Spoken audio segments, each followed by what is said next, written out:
What's the scariest experience you have gone through? I work as a pizza delivery guy in a small town, and I've seen some weird things, but nothing like what happened last night. It was my last delivery of the night, an order for a house way out in the woods. The GPS took me down a long, winding dirt road with no streetlights, just trees on both sides. By the time I reached the house, my signal had dropped completely. The place was old and run down, like no one had lived there for years, but the lights were on.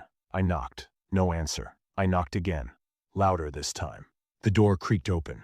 A woman stood there, pale, wide-eyed, like she hadn't slept in days. She looked terrified. "You shouldn't be here," she whispered. Before I could respond, a deep voice from inside the house said, "Come in." Every instinct told me to run, but before I could move, the woman grabbed my arm and yanked me inside, slamming the door shut. Her grip was ice cold. "He's watching," she muttered.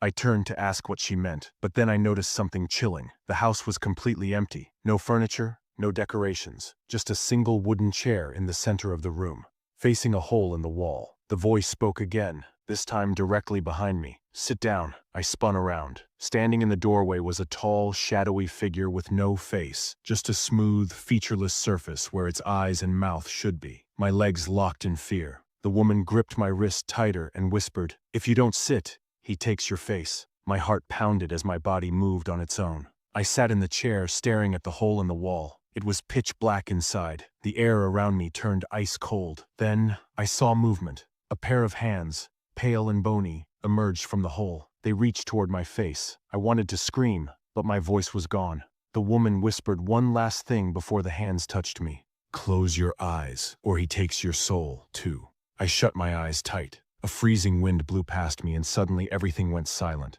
The air felt normal again.